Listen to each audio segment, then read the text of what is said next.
Hi, welcome back to my channel, and I know it's been a while, but we are back, and I should say season's greetings, because if you peep the little Christmas tree in the back, it is Christmas time. It is here again. I am trying to get into the Christmas spirit, but I feel like I'm just too tired. I don't know if anybody else feeling like that. I don't know if it's like being fed up of the year, like, you know, everything coming down to the end of the year, you're just tired, you want to rest. But I'm scraping together and trying to get that Christmas spirit. But today we have another infamous people of Trinidad and Tobago list, and today are some good ones. Even one of these people was requested a few times in one of the last videos. So without further ado, let's get into it.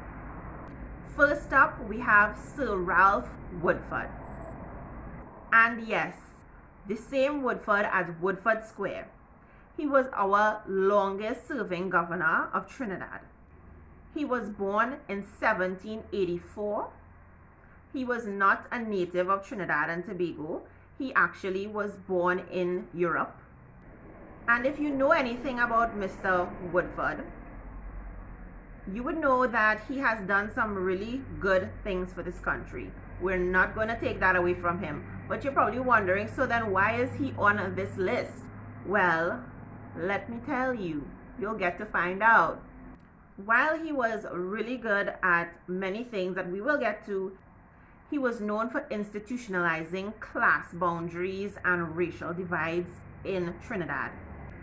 It was also well known that he was not in favor of emancipation. On the 31st of October 1812, he was appointed the governor of Trinidad. He obtained this post after turning down the new post of Registrar of Slaves in Trinidad. Sir Woodford was responsible for the redevelopment of Port of Spain after the Great Fire of 1808, as it lay in ruins until he was appointed governor and started making a difference.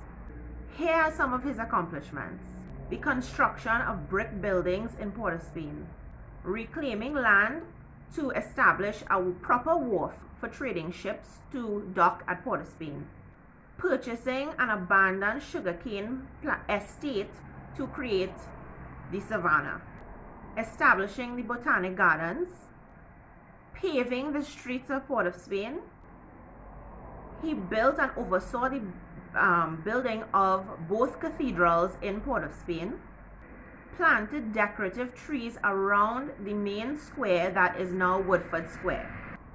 He established a system of steamer navigation to connect and make it easier to transport goods around the country, established that all schools will now be governed under the government's new rules for schools. So he did amazing things for this country, and he was praised for it. However, he's on this list because he was really strict in his adherence to class structures and racial boundaries. He was not in the support of the abolition of slavery, and he was well known for always siding with the plantation owners whenever there were any disputes between plantation owners and their enslaved peoples. He thought in order to keep order in the country, he needed to keep people enslaved and have that slave-master relationship going between the Negroes and the whites, and he was totally against white and black people marrying. It was also noted that unlike his colleagues and counterparts, he did not keep a black mistress. In fact, he never married anyone. Stranger still, he was in favor of the indigenous peoples of Trinidad and Tobago. He wanted them to have pride in their rituals and their cultures, and he actually encouraged their festivals, especially in the area of Arima. In April 1828, he fell ill, and en route to London for treatment, he died off the coast of Jamaica on the 17th of May 1828. Next, we have someone a little more recent in our history. We have Yasin Abu Bakr, born Lennox Philip. He was the 8th of 15 children. Now, public opinion of Mr. Bakr is very polarizing. Some see him as a religious figure and some see him as an outright terrorist. It is up to you to make your own conclusions. The BBC even dubbed him the leader of the Western world's only Islamist coup. He was an educated man, having attended Queen's Royal College and pursuing his tertiary education in Canada. I was surprised to find this out, but he actually was a police officer in Trinidad and Tobago. In his bio, it says that he is one of Trinidad's first Muslim converts in 1969. I think that was like a group converting people to Islam. And he actually went on to establish the Jamaat al-Muslimin. His name rose to infamy when on July 27, 1990, Abu Bakr and 100 of his men stormed the Parliament building and the TTT station. This ordeal lasted 6 days as the country was at a standstill, wondering who was going to be running the country and what was everybody's fate. The nation was gripped in panic. The then Prime Minister, Mr. A.N.R. Robinson, and everyone inside of the Parliament building was held at gunpoint. After 6 days of negotiation, the Jamaat al-Muslimin surrendered on the promise of amnesty from the government. They were then arrested and tried for treason, but the courts upheld the promise of amnesty. And so, until the day he died on October 21st, 2021, Abu Bakr was a free man in Trinidad and Tobago. Alright guys, so that's it. I know it was only 2 people on the list this time, but I felt like they were 2 people that gave us a lot to think about. So let me know in the comments below what you thought of these 2 people. What are your opinions?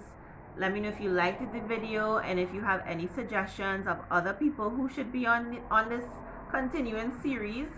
I think my next video is going to be on Abdul Malik, or Michael X as they called him. He was supposed to be a part of this video, but he was just so much to take in. I didn't have enough time to put him in this video. It was a lot of information and I didn't want to leave anything out because it was all so good. So let me know if you all want to see that next video of Abdul Malik. And again, season's greetings. I hope you all are being safe out there with the new variants and all of that. Let me know how you all doing and how you intend to spend your Christmas as well, because I'm thinking it's a stay home kind of Christmas again. But until next time, I enjoy each and every one of you. Oh, and yes, 500 subscribers, guys. 500 subscribers. Thank you, each and every one of you. When I started doing YouTube, I didn't think anybody was going to really care about what I had to say. But turns out you guys do, so I am so grateful. Thank you very much, and I will see you next time. Bye.